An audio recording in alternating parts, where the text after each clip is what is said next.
গেফারি রাদিয়াল্লাহু তাআলা আনহু তিনি বলেন, একটা লম্বা হাদিস আমি বর্ণনা করছিলাম, নবীজির মুখে শুনছিলাম।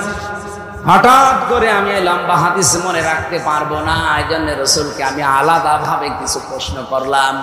হে নবী, আমার বাড়ি তো অনেক দূর গেফার গোত্রে, প্রায় 83 কিলোমিটার দূর থেকে আমি হেঁটে হেঁটে বিভিন্ন জিনিসে সাওয়ার হয়ে আসি, কখনো ঘোড়ায়, কখনো গাধায়, কখনো খচ্চরে। আর এরকম রাজশাহীর মতো বিশ্ব রোড না, রাজশাহী নওগাঁর মতো বিশ্ব রোড না, ওটা পাহাড়ি এলাকায়। 83 কিলোমিটার দূর থেকে আমি আসি আপনার কাছে, বারবার আমি আসতেও পারবো না। এসে যখন পড়েছি, হে নবী এত বিশাল কথা আমাকে শোনালেন, আমার সব মনে থাকবে না। এমন কিছু কথা স্পেশাল ভাবে আমারে বলেন, আমি যেন ওটা সারা জীবন মনে রাখতে পারি। বলেন তো হযরতে আবু যরকে এবার রাসূল যে কথা বললেন, শুধু আবু যরের জন্য না, আমরাও আছি। বলেন বলেন। এক নম্বরে নবীজি বললেন, ও সিকম বিতাকওয়াল্লাহ, হে আবু যর, পৃথিবীতে যাই করো তুমি আল্লাহকে ভয় করো, এই উপদেশ তোমার জন্য আমি দিলাম। এখন প্রশ্ন আসতে পারে, তো জন্মের পর থেকে শুনছি তাকওয়া আল্লাহ, আল্লাহর ভয়, এ আবার নতুন করে বলার দরকার কি? না, জীবনেও শোনেননি আপনি এই কথা। এই যে রমজান এসেছিল তাকওয়া অর্জন করার জন্য, চলে গেছে, তাকওয়া আপনি পেয়েছেন। এবার আমি বলছি, হযরতে আলী রাদিয়াল্লাহু তাআলা আনহুকে একজন জিজ্ঞাসা করছেন, খলিফাতুল মুসলিমিন, আমিরুল মুমিনিন, আপনি বলেন তো যে তাকওয়া কি? তিনি বললেন, 4 জিনিসের নাম তাকওয়া। কয়টা? রমজান এসেছে, তাকওয়া অর্জন করার জন্য চলে গেল। আপনি এবার মিলাবেন এই 4টা জিনিস পেয়েছেন কিনা। যদি পেয়ে থাকেন তাহলে আপনার ভেতরে তাকওয়া আছে, যদি না পান, এখনো অর্জন হয়নি, এখন থেকে লেগে পড়বেন। কি কথা কঠিন হয়ে গেল না সহজ লাগছে? 1 নম্বরে আল খাউফু মিনাল জালিল, আল্লাহকে যেভাবে না দেখে বিশ্বাস করো না, এভাবে না দেখে ভয় করা লাগবে। 2 নম্বরে আল আমালু বিত-তানজিল, দুনিয়াতে যদি কাজ কারবার করেন কোরআন দেখে করবেন। দুনিয়াতে আপনার আমল হবে কোরআনের আমল। আর রাজশাহীবাসী এখানে তো অনেক আলেম আছে, আমার মনে হয় শুধু আলেমরা বাদ দিয়ে আমরা যারা আছি মুসলিম, কোরআনের আমল কয়টা যদি জিজ্ঞাসা করি অনেকে বলতেও পারবে না। আলেমরা বাদ দিয়ে এমনি আপনারা বলেন তো কোরআনের আমল কয়টা? এই দেখেন, দেখি আপনি আন্দাজেই বলেন তো দেখি ঠিক হয় কিনা। অবশ্য 4টা, 504টা বলছে। ওর তো এখনো 496টা জানা লাগবে, ও মাত্র 4টা বলেছে। কোরআনের আমল কয়টা? আরো জোরে বলেন। সে আমলগুলো কোরআনে নেই। তাহলে উনি যে কোরআন কিভাবে পড়ে, কতটুকু পড়ে, আমার বোঝা হয়ে গেছে। যখন 4টা বলেছে, আপনি খুব বেশি হলো না, 8টা বলবেন। কয়টা আছে বলেন তো কোরআন আমল? 500। এর ভেতরে যে সিয়াম গেল, রোজা, এটা একটা মাত্র, এরকম এখনো 499টা আছে। আলেমরা বাদ দিয়ে আপনারা বলতেই পারেন না যে কোরআনের আমল কয়টা, যে কিসের তাকওয়া আপনি অর্জন করলেন। এই জন্য আমল হওয়া লাগবে কোরআন কেন্দ্রিক। আল আমালু বিত-তানজিল, তানজিল বললাম কেন? কোরআন শরীফের ভেতরে মহান আল্লাহ কোরআনের নাম দিয়েছেন 55টা। কয়টা বলেন বলেন? এর ভেতরে অন্যতম নাম হচ্ছে 5টা, আল কোরআন, আল ফুরকান, আল কিতাব, আজ জিকির, আত তানজিল। এই যে তানজিল কিসের নাম? কোরআনের। বলেন বলেন। না, কথা বলে তো শান্তি পাচ্ছি না। আপনারা কি ঘুমিয়ে পড়লেন? বললাম না ক্লাস আকারে বলবো, জবাব দেবেন ছাত্রের মতো। কোরআনের যে 55টা নাম, অন্যতম নাম 5টা, তার ভেতরে 5 নাম্বার কি? এই জন্য হাদিসের প্রথম ভাষা, দ্বিতীয় ভাষা আল আমালু বিত-তানজিল। আপনি যদি আমল করেন তো কোরআন অনুযায়ী করবেন, কারণ আমান আমিলা বিহি উজিরা, যারা কোরআনের আমল করে তাদের পুরস্কার আল্লাহ নিজের হাতে দান করবেন। এই যে মাসটা চলে গেল, এটা কিসের মাস বলেন তো? বলেন বলেন। এ রমজান রোজা রাখা এটা একটা ফরজ কাজ, কোরআনের নির্দেশ, কোরআনের আমল। কোরআনের এই আমল যারা দুনিয়াতে সত্যি হক আদায় করে করতে পেরেছেন, আল্লাহর কসম যে পুরস্কারটা এটা আল্লাহ নিজে দেবেন। এই জন্য আস-সাওমুলি ওয়া আনা আজিসি বিহি বা ওয়া আনা উজিসা বিহি। আল্লাহ বলেন, এটা হাদিসে কুদসি, রাসূলকে দিয়ে আল্লাহ বলাচ্ছেন, আপনি বলেন রোজা আমার জন্যে, আর রোজার পুরস্কার আমি নিজে দেব অথবা আমি নিজে হয়ে যাব। আপনি হাদিসটা পড়ার সময় দেখেছেন আস-সাওমুলি কি আসিয়ামুলি আছে? আসিয়াম আর সাওমের ভেতরে আকাশ পাতাল পার্থক্য। এবার আলেমদেরকে বলছি, আসিয়াম একটা জিনিস আর সাওম আর একটা জিনিস। আসিয়াম কাকে বলে আর সাওম কাকে বলে? হাদিসের ভাষা যেহেতু as-সাওম, as-সিয়াম না, কোরআনের ভাষা সিয়াম।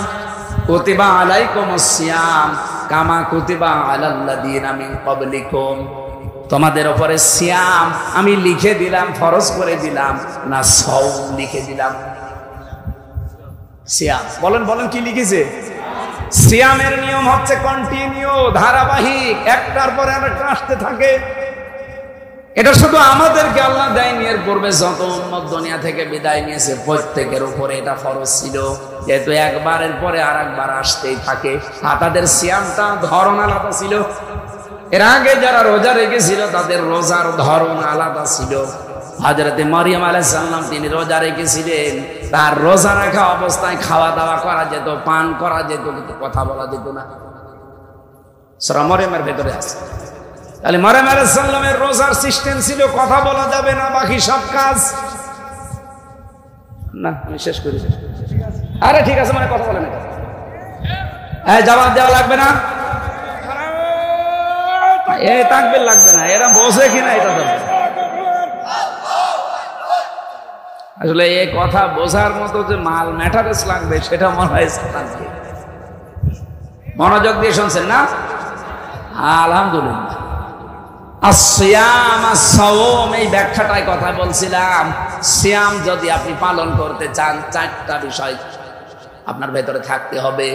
এক নম্বরে আপনি খাবার খেতে পারবেন না, দুই নম্বরে পানি খেতে পারবেন না, তিন নম্বরে জায়েজ স্ত্রী থাকার পরও ব্যবহার করা যাবে না, চার নম্বরে আল্লাহর হারাম কাজগুলো বর্জন করা লাগবে। কয়টা?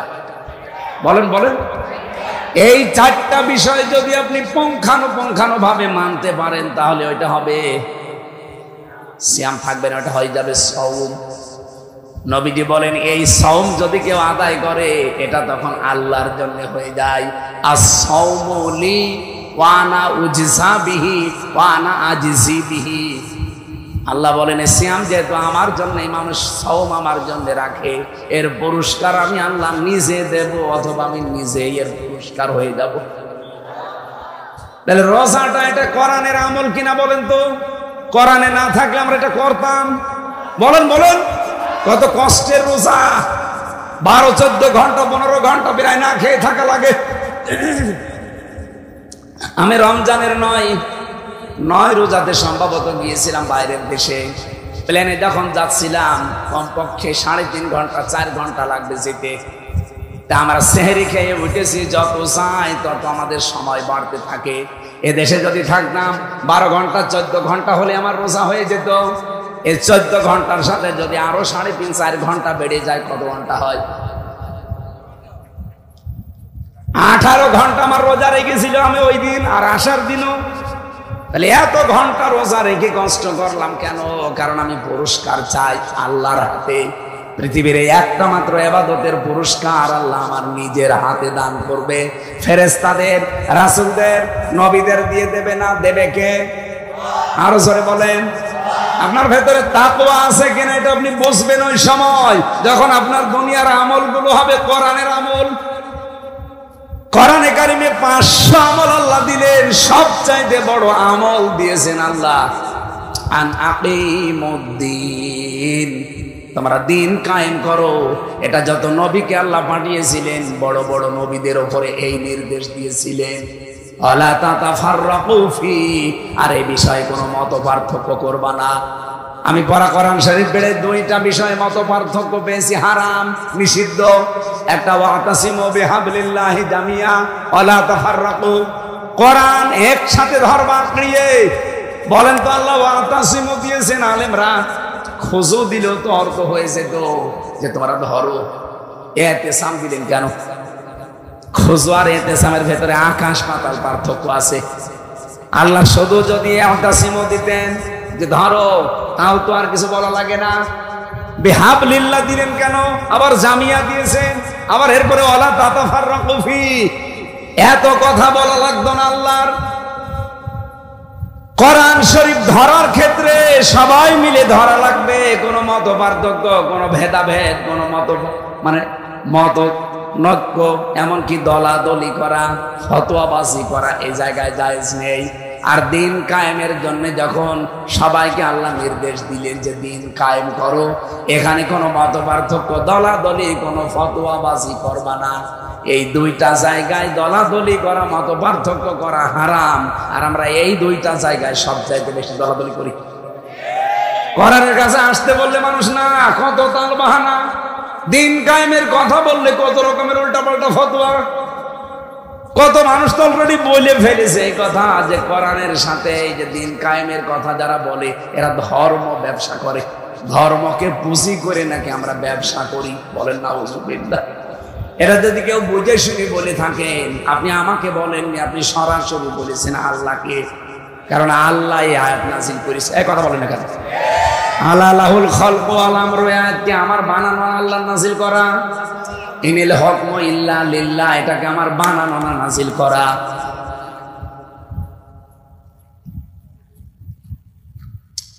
আল্লাহ রাব্বুল আলামিন যতগুলো নিয়ম আমাদেরকে দিয়েছেন এই পৃথিবীর ময়দানে, এই দুইটা জায়গায় মত পার্থক্য করা হারাম ঘোষণা দিলেন।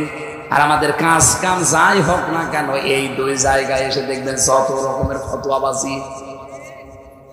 আপনাদেরকে আমি নিষেধ করছি, সময় কিন্তু এখন আর নেই।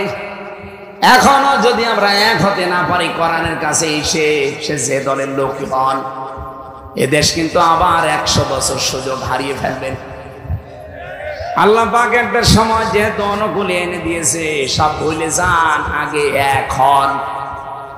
আগে এক হয়ে দেখেন, আয়াতটা মেনে সূরা আলে ইমরানের 102 নম্বর আয়াত একটু মেনে দেখেন। আল্লাহ পাক আমাদের আয়াতের পরবর্তীতে যতগুলো উপকারের কথা বলেছেন, মাস্ট বি ওগুলো আমাদের দেবেই। আমরা এখনো কাদা ছড়াছড়ি করি, এখনো যদি এক হতে না পারি, আল্লাহর কসমে সুযোগ আর 100 বছরও আসবে কিনা আল্লাহ জানে। তাহলে কোরআনের আমল আছে, আমরা বলছিলাম 500, সবচাইতে বড় আমলের নাম দিন কায়েম করা। এই 56,000 বর্গ মাইলে 54 বছরে দিন কায়েম নেই। এই জন্য আজ হাজারো বক্তা, হাজারো আলেম, হাজারো খতিব ইমাম, আমরা শুধু ফতোয়া দিতে পারি, কিন্তু কাঙ্ক্ষিত মানের শান্তি আজও জাতিকে দিতে পারি নাই। কোরআনের বিধানগুলো যদি কায়েম থাকতো, কাঙ্ক্ষিত মানের শান্তি আপনি দেখাতে পারতেন। আমি 19 সালে একটা ফতোয়া দিয়েছিলাম কুষ্টিয়ায়, আমার গ্রামে, জেনার ফতোয়া। একজন মহিলা, তার স্বামী বিদেশে আছে, বিবাহিতা, অন্যের কাছ থেকে একটা সন্তান পেটে ধারণ করেছে। এটা কি বোঝেন নাকি? অন্যের সন্তান পেটে ধারণ করে এসে ওই পাশের বাড়ি তার সম্পর্কে দেবর হয়, এসে বলছে এই ছেলের মালিক তুমি। ছেলের মালিক আমি, মানে তোমার স্বামী থাকে বিদেশে, আমি কিভাবে? হ্যাঁ তুমি। বাকিটার বললাম না, ফতোয়া শেষ পর্যন্ত কোরআন হাদিস দেখে দেখলাম যে এটা যেহেতু জেনার বিচার, কিসে পেটে তো আর মরিয়মের মতো জিবরাইল ফু দিয়ে সন্তান বানিয়ে দেয়নি, কি কারো না কারোটা গেছে। কথা বলে না কেন? মহিলা যার নাম বলছে, ওই লোকটাকে রিমান্ডে নিয়ে পরবর্তীতে একটু পিটানো হয়েছে। বলছে ঠিক আছে, কি করব, আমার সাথে দিয়ে দিন। তার মানে ধরা যখন পড়ে গেছে, এখন আমি বললাম এর বিচার হচ্ছে এই, বিবাহিত মানুষেরা যদি জেনা করে তাহলে তাদের বিচার হচ্ছে মাটির ভেতরে বুক পর্যন্ত পুঁতে ফেলবেন, এরপরে পাথর, ইট, খোয়া এগুলো মেরে মেরে ফেলবেন। আরে ভাই চিল্লান পরে, আগে বাস্তবে বসে এ ফতোয়া দিয়ে শেষ। এরপরে তো 20 সালের পরে আমি জেলে, 3 বছর কেটে গেল। গ্রামে তো 2 ভাগ হয়ে গেছে। কিছু কিছু মানুষ আমার উপরে রাগ করে আছে যে হুজুর ফতোয়া দিলে জেলে চলে গেল। অথচ যে মানুষগুলো এখন আমরা 2 ভাগ গ্রামে, কিছু মানুষ একেবারে আল্লাহর কসম কেটে বসে আছে যে আমরা ওদের সাথে আর মিলবো না, মিশবো না। আর ওরাও একেবারে কসম কেটে বসে আছে। মসজিদ পর্যন্ত আলাদা করে ফেলিস, পাড়া 2টা হয়ে গেছে। জেল থেকে বের হয়ে বাড়িতে গেলাম, প্রথমে কিছু বলে নাই, কয়েক মাস যাওয়ার পরে দেখি গুঞ্জন শুরু হয়েছে যে উনি খালি ফতোয়াই দিয়েছিল, অথচ কাজটা যেটা বললো ওটা তো উনি করলো না। আমি বললাম এদেশে কি কোরআনের আইন প্রতিষ্ঠিত আছে? আমার দায়িত্ব ছিল শুধু ফতোয়া দেওয়া, কার্যকর করার দায়িত্ব আমার না। যদি আমি ওই সময় 19 সালে বলতাম যে ঠিক আছে মাটির ভেতরে পুঁতে এদেরকে পাথর মেরে সঙ্গে সার করো, ওদের সঙ্গে সার করার আগে আমারে করতে। আমি কিছু করি নাই, তারপরও পুলিশ ধরে 3 বছর আটকিয়ে রেখেছে। আর ওই সময় যদি ফতোয়া কার্যকর করে দিতাম, ওই সময়তে প্রশাসন ছিল, আপনি টের পাচ্ছেন। সঙ্গে স্যার ওই মহিলা না কে হইতো আমার দিয়ে আরম্ভ করতো, তোরে আগে সঙ্গে স্যার করি। ফতোয়া দিবিতে কার্যকর করার ক্ষমতা তোর আছে। আমি এই দিন এই গ্রামে মীমাংসা হয়ে গেল, বললাম দেখেন ওই সময় ফতোয়া দেওয়ার ক্ষমতা আমার ছিল, কিন্তু কার্যকর করার ক্ষমতা ছিল না, কারণ আমার পেছনে কোনো ব্যাকআপ ছিল না। আমার হাতের ভেতরে কোনো আইন নেই। আমি যে আইনটা কার্যকর করে দেখাবো সে ক্ষমতা, শক্তি, পাওয়ার কিছুই আমার নেই। আমার মুখ আছে, আমি জানি কোরআন হাদিস, শুধু ফতোয়া দিতে পারি। আমরা যে কাঙ্ক্ষিত মানের শান্তি, এই যে জেনা ব্যভিচার, আসিয়ার মতো মেয়েকে আমরা ধর্ষণ থেকে বাঁচাতে পারলাম না, জীবনেও পারবেন না যতদিন পর্যন্ত কোরআনের এই আমল 500 এই বাংলার জমিনে কায়েম না হবে। আর এটার কথা যখন আমরা খোলাখুলি ভাবে বলতে চাই, তখন আমাদেরকে বলে না এরা রাজাকার। স্বৈরাচারের বানানো কোন শব্দ বাংলাদেশে আর চলবে না।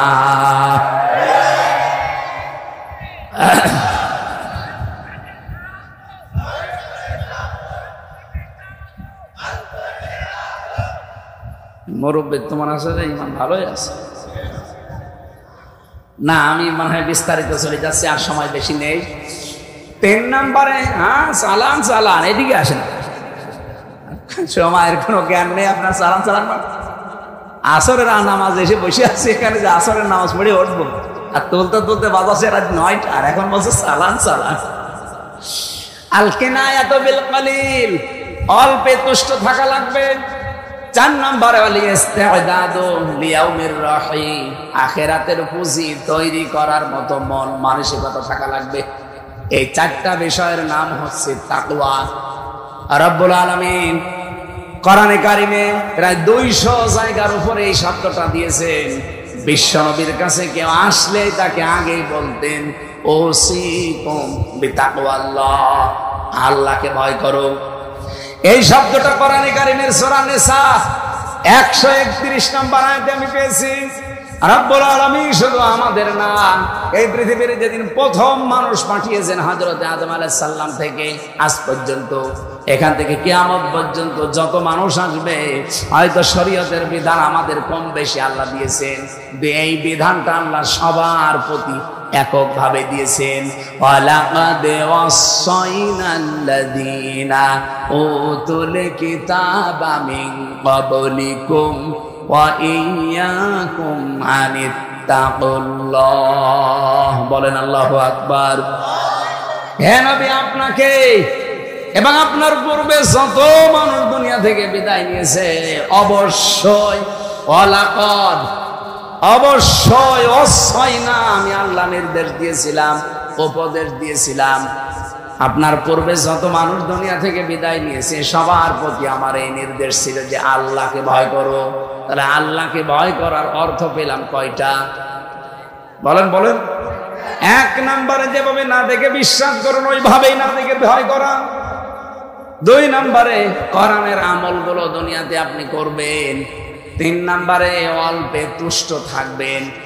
এইটা আজ বাংলাদেশে ছিল না, এই জন্য দেশটা ফোকলা হয়ে গেছে। এক একজনের বাড়ি শুনলাম 620টা, এই যে কয়েকদিন আগে সিঙ্গাপুর মালয়েশিয়া ছিলাম, দেখি যে হোটেলেই নামি দেখি দুই শয়তান বসে চা খাচ্ছে। কি গো? হুজুর আমরা আগেই বানিয়েছি। কেন? এদেশে তো সাহেব পাড়া বানিয়েছেন, মালয়েশিয়া ওরা সাহেব পাড়া বানিয়েছে, কানাডায় বানিয়েছে বেগম পাড়া। এখানে আপনি থাকবেন, হোটেলে থাকবেন, কারণ আপনি থাকতে পারেন না, আপনার নিজের বাসা আছে, ওখানে থেকে মার খাবো। বাংলাদেশের 20 লাখ মানুষ আছে এই মালয়েশিয়ায়, সাহেব পাড়া বানিয়েছি। এখন যদি ওখানে থাকি পিটিয়ে মেরে ফেলবে। এই জন্য চুরি করে আসি হোটেলে, নিচে নামি না, মাঝে মাঝে চা খাওয়ার জন্য নামি। এই যে নেমে আপনার সাথে দেখা, আপনি যেন আবার কিছু বললেন না। ভালো মানুষকে বলছে, আপনি যেন বললেন না। অল্পে যদি এই মানুষগুলো তুষ্ট থাকতে পারতো, সন্তুষ্ট হতে পারতো, আল্লাহর কসম মরণের আগ পর্যন্ত দেশের ক্ষমতা তাদের হাত থেকে যেত না।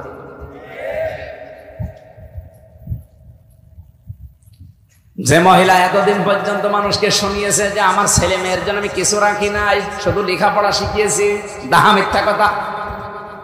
তার নিজের ছেলে জয়, তার নিজের মেয়ে পুতুল, তার নিজের বোন রেহেনা, তার নিজের বোনের মেয়ে টিউলিপ, ববি, হাজ্জাজ, যতগুলো আত্মীয় স্বজনের দিকে তাকান, কত কোটি টাকার মালিক যে তারা, ফেরেশতারা জানে না।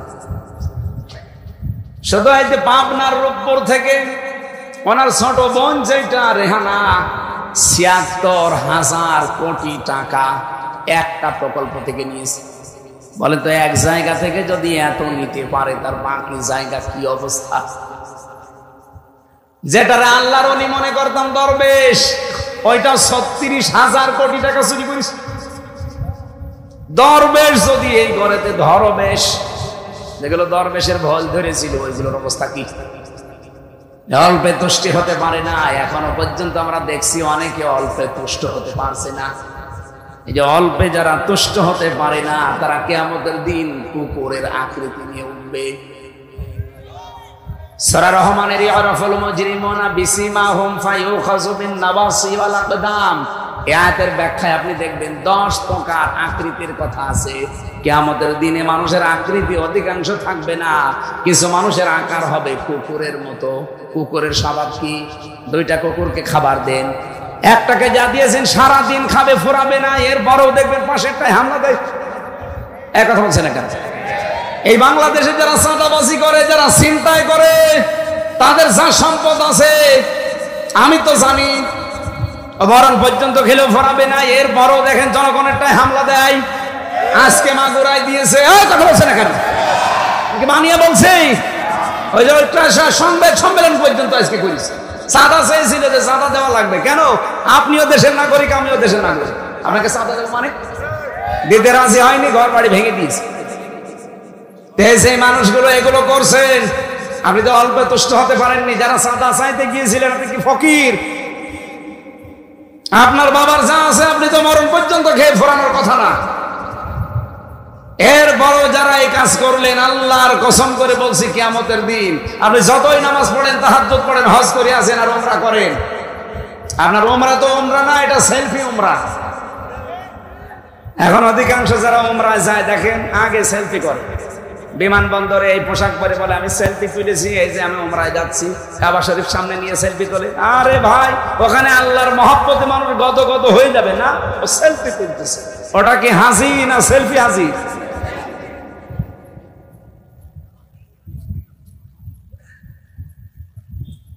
আমার ভাইরা, এই জন্য মানুষের সম্পদ যারা আত্মসাৎ করছেন, বুঝে করেন না না বুঝে করেন, সেভাবেই হোক, আল্লাহর কসম আপনার আকৃতি আল্লাহ রাখবে না, যতই উমরা করেন না কেন। কিয়ামতের দিন আপনার আকার হবে, আকৃতি হবে কুকুরের মতো। আমি নিজে আপনাকে দেখে বলবো, আরে এ তো সেই লোক, এ তো মা গোরার ওই যে, আমি নাম নিলাম না, ওনার কাছে চাঁদা চাইতে গিয়ে নিজের আকৃতি পাল্টিয়ে ফেলেছেন। এই জন্য সাবধান, আপনার চরিত্রকে এখনই সংশোধন করেন। 4 নম্বরে বলে ইস্তিদাদুল ইয়াউমির রাহি, আখিরাতের পুঁজি তৈরির জন্য সচেষ্ট হন। কখন আজরাইল ডাক দেয় বলা যায় না, এখনই যদি ডাক দেয় সঙ্গে সঙ্গে কিন্তু আপনি কবরের বাসিন্দা। 2 দিন 3 দিন আপনার স্ত্রী কান্নাকাটি করবে, 7 দিন হয়তো দেখবেন খাওয়া দাওয়া অল্প অল্প করবে, 1 মাসের পরে দেখবেন স্ত্রী স্বাভাবিক হয়ে গেছে। কথা বলছে না?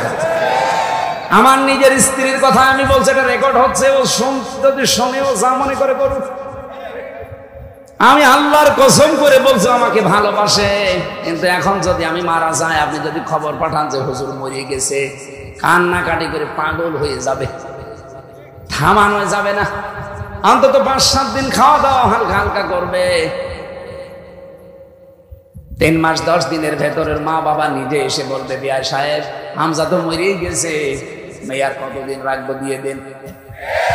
4 মাস 10 দিনের ভেতরে দেখা যাচ্ছে আরেক জায়গায় বিয়ে দেবে, আর এটা স্বাভাবিক দেবে, দিক এটা জায়েজ আছে।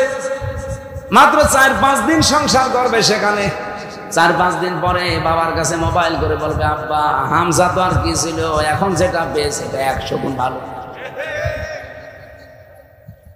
ম্যাডাম আপনি রাগ করেন না, আমি উদাহরণ দিলাম, এটা আমার জন্য না সবার জন্য? হ্যাঁ, উনি মরে গেলে আমিও ওই রকমই করবো। কথা বলছি না? আমাল হায়াতুদ দুনিয়া ইল্লা মাতাউল গুরুর। পৃথিবীর জীবনটাই এটা ধোঁকা, এটা প্রতারণা, খেলাধুলা ছাড়া কিচ্ছু না।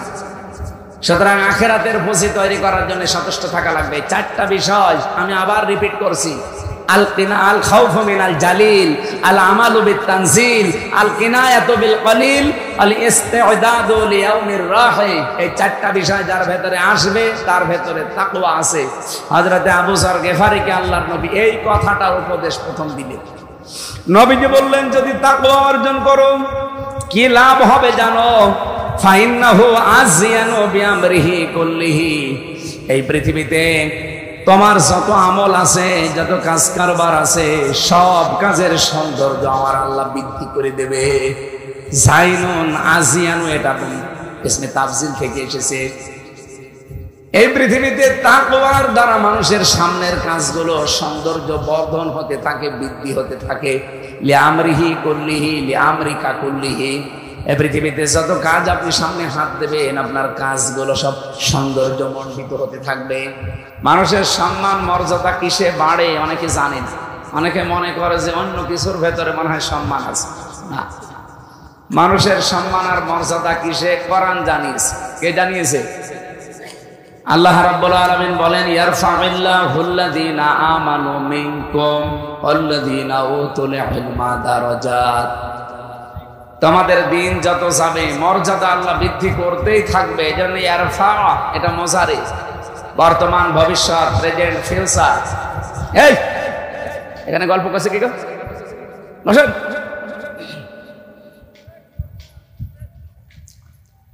দিন যত যাবে মানুষের মর্যাদার সম্মান আল্লাহ বাড়াতে থাকবে। কাদের? এ পৃথিবীতে যাদের ঈমান আছে। কি আছে? 2 নম্বরে যারা জ্ঞান পেয়েছে, ইলম পেয়েছে। তাহলে এই 2টা বিষয়ের ভেতরে মানুষের সম্মান মর্যাদা আল্লাহ লুকিয়ে রেখেছে। এই যে রমজান মাস চলে গেল, একটা হাদিস আপনারা সব জায়গায় বেশি শুনতেন, মান সামা রমাদানা ঈমানান ওয়া ইহতিসাবান গুফিরা লাহু মা তাকদ্দামা মিন যামবি। এই হাদিস শুনেন? কোনদিন চিন্তা করেছেন এর ভেতরে যে 2টা গুরুত্বপূর্ণ কথা আল্লাহর নবী বললেন? মান সামা রমাদানা ঈমানান। যে ব্যক্তি রোজা রাখে কিন্তু ঈমান অবস্থায়, কি অবস্থায়? এখন প্রশ্ন আসতে পারে, আমার তো ঈমান ছিলই। আপনার ঈমান ছিল কিনা আপনি জোর করে বললে হবে? আসি না তো বলতো আমি ঈমানদার। পরে ঈমানদার বললে আপনার আরো পাপ হবে। ওরে বলা যায় খুব বেশি হলেও স্বৈরাচার। কি? কারণ পৃথিবীতে যারাই স্বৈরাচার হয়েছে তারা কমপক্ষে 3টা কাজ করেছে। কয়টা? 1 নম্বরে আল্লাহর বিধান ও মানে নাই, কেউ মানবে, মানতেও দেয় না। এটা আমরা 15.5 বছরে এই ফ্যাসিস্ট, এই স্বৈরাচার, এই সীমা লঙ্ঘনকারী এনাদের কাছ থেকে পেয়েছি। নিজেরা আল্লাহর বিধানগুলো সঠিকভাবে মানত না, কেউ মানলে মানতেও দিত। এই যে 2 জন ভাই আমার আগে কথা বললেন, এই একই কথা, যে যদি তাদেরকে আল্লাহ রাব্বুল আলামিন দায়িত্ব দেন, অন্তত এই এলাকাতে আল্লাহর কোরআনের কথা বলতে বাধা হবে না, কেউ বাধা দিলে আমরা মানবো না। আমরা তো এইটাই চাই, কে ক্ষমতায় যাবে না যাবে ওইটা আল্লাহর বিষয়। কারণ ক্ষমতাকে আমার হাতে। যদি একটা শিরিক আমাদের ভেতরে চালু করা আছে যে ক্ষমতার উৎস জনগণ, ক্ষমতার উৎস জনগণ। কে? আপনি মুখ দিয়ে যাই বলেন বলেন, এটা যদি আপনি অন্তরে বিশ্বাস করেন যে ক্ষমতার উৎস জনগণ, আপনি অলরেডি বেঈমান হয়ে গেছে। অবশ্য মারহাবা। তো এখন রাজশাহী বসে আছেন, পাবনায় পাঠানো দরকার। কি বললাম এখান থেকে বলেন?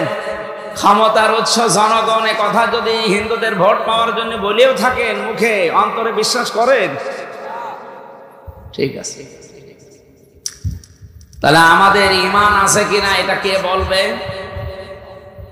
কোরআনে কারিমে রব্বুল আলামিন সূরা বাকারার ভেতরে ডাক দিয়েছেন, ফামাইয়াকফুর বিত্তাগুতি ওয়া ইউমিন বিল্লাহ। কেউ যদি ঈমান আনতে চায়, তার প্রথম কাজ হবে সে যেন তাগুত ছেড়ে দেয়।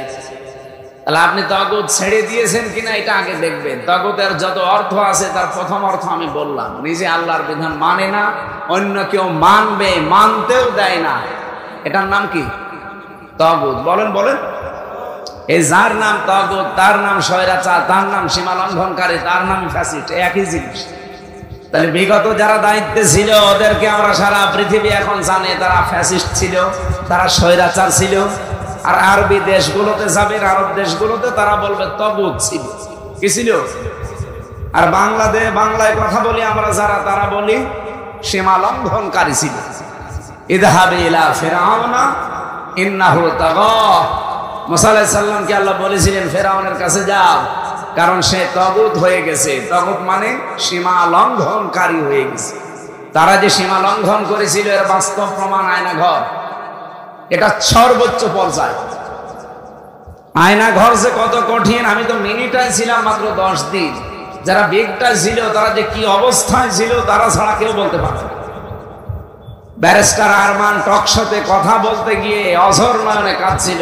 যে উপস্থাপিকা, সে পর্যন্ত একটা মহিলা, সে আল্লাহ রাসূল বিশ্বাস করে কিনা জানি না, কিন্তু আয়না ঘরের এই দৃশ্যের কথাগুলো শোনার পরে দেখলাম ও মহিলা পর্যন্ত কাঁদছে। বলেন তো, একটা কথা শোনার পরে চোখ দিয়ে পানি চলে আসে, তাহলে যে লোকটা এটা ফেস করেছে সে কি অবস্থায় ছিল?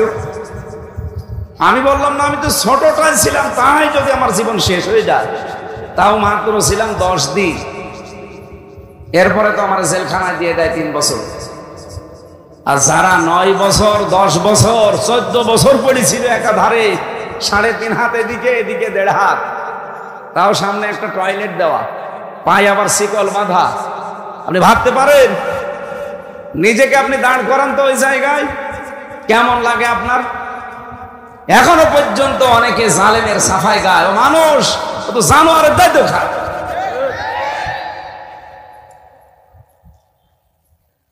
তাহলে তাগুত যারা, ফ্যাসিস্ট যারা, স্বৈরাচার যারা, প্রথম কাজ কি? নিজে আল্লাহর বিধান মানে না, অন্য কেউ মানবে, মানতেও। বলেন বলেন।